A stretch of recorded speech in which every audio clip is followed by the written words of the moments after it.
بسم اللہ الرحمن الرحیم۔ سید العرب شیخ بطحا عبد مناف بن عبد المطلب بن ہاشم حضرت ابو طالب کے نام سے مشہور تھے۔ تاریخ کی کتابوں میں آپ کا ایک نام عمران بھی ملتا ہے۔ حضرت علی شیر خدا کے والد اور جناب محمد صلی اللہ علیہ وآلہ وسلم کے چچا تھے۔ حضرت عبد المطلب کی وفات کے بعد حضرت محمد صلی اللہ علیہ وآلہ وسلم کی سرپرستی قبول فرمائی۔ نبوت کے اعلان کے بعد جب تک حضرت ابو طالب زندہ رہے، مشرکین اور کفار مکہ کی جرأت نہ ہوئی کہ حضور پاک کی طرف میلی آنکھ سے بھی دیکھ سکیں۔ حضرت ابو طالب کے 4 بیٹے اور 3 بیٹیاں تھیں۔ بیٹوں کے نام حضرت طالب، حضرت جعفر طیار، حضرت عقیل، حضرت علی اور بیٹیوں کے نام ام طالب، ام ہانی اور جمانہ ہیں۔ حضرت ابو طالب کی وفات کے بعد مشرکین اور کفار مکہ نے حضور پاک صلی اللہ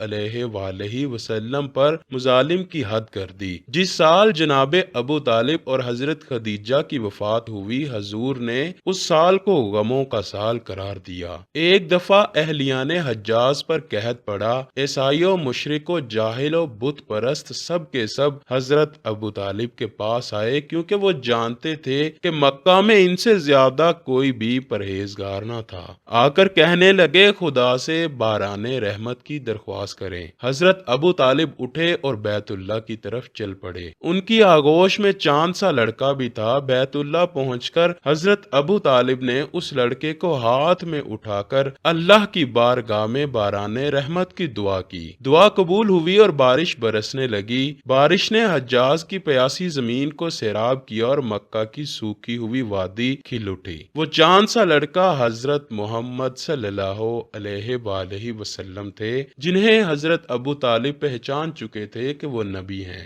حضور نبی کریم چند سال اپنے دوسرے چچا زبیر بن عبد المطلب کے ساتھ بھی رہے تھے۔ اس زمانے میں ایک مرتبہ حضور اپنے چچا کے ساتھ قافلے میں یمن کی طرف تشریف لے گئے۔ راستے میں ایک وادی سے گزر ہوا۔ اس وادی میں ایک سرکش اونٹ رہتا تھا۔ گزرنے والوں کا راستہ روک لیتا تھا، مگر جو ہی اس نے نبی کریم کو دیکھا تو فوراً بیٹھ گیا اور زمین سے اپنی چھاتی رگڑنے لگا۔ آپ صلی اللہ علیہ وآلہ وسلم اپنے اونٹ سے اتر کر اس پر سوار ہو گئے۔ اب وہ اونٹ آپ کو لے کر چلا اور وادی کے پار تک لے گیا۔ اس کے بعد آپ نے اس اونٹ کو چھوڑ دیا۔ یہ قافلہ جب سفر سے واپس لوٹا تو ایک ایسی وادی سے اس کا گزر ہوا جو طوفانی پانی سے بھری ہوئی تھی۔ پانی موجیں مار رہا تھا۔ یہ دیکھ کر آپ نے قافلے والوں سے فرمایا، میرے پیچھے پیچھے آؤ۔ پھر آپ اطمینان سے وادی میں داخل ہو گئے۔ باقی لوگ بھی آپ کے پیچھے تھے۔ اللہ تعالیٰ نے پانی اپنی قدرت سے خشک کر دیا اور آپ صلی اللہ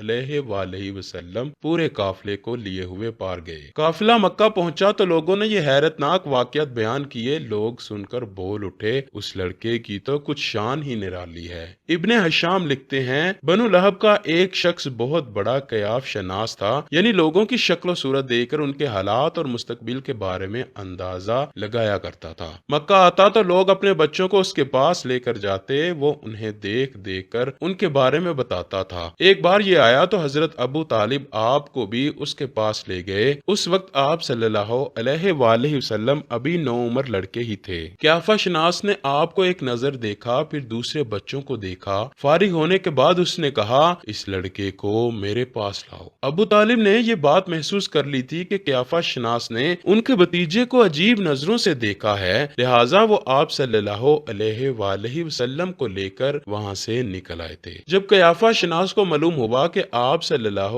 علیہ وآلہ وسلم وہاں موجود نہیں تو وہ چیخنے لگا، تمہارا برا ہو، اس لڑکے کو میرے پاس لاؤ جسے میں نے ابھی دیکھا ہے۔ اللہ کی قسم وہ بڑی شان والا ہے۔ حضرت ابو طالب نے نکلتے ہوئے ان کے یہ الفاظ سن لیے تھے۔ ایک دفعہ سفر میں حضرت ابو طالب کو پیاس محسوس ہوئی۔ انہوں نے آپ صلی اللہ علیہ وآلہ وسلم سے کہا، بھتیجے مجھے پیاس لگی ہے۔ یہ بات حضرت ابو طالب نے اس لیے نہیں کہی تھی کہ حضور صلی اللہ علیہ وآلہ وسلم کے پاس پانی تھا، بلکہ اپنی بے چینی ظاہر کرنے کے لیے کہی تھی۔ چچا کی بات سن کر آپ صلی اللہ علیہ وآلہ وسلم فوراً سواری سے نیچے اتر آئے، بولے، چچا جان آپ کو پیاس لگی ہے؟ انہوں نے کہا، ہاں بھتیجے پیاس لگی ہے۔ یہ سنتے ہی آپ صلی اللہ علیہ وآلہ وسلم نے ایک پتھر پر اپنا پاؤں مارا۔ جو ہی آپ نے پتھر پر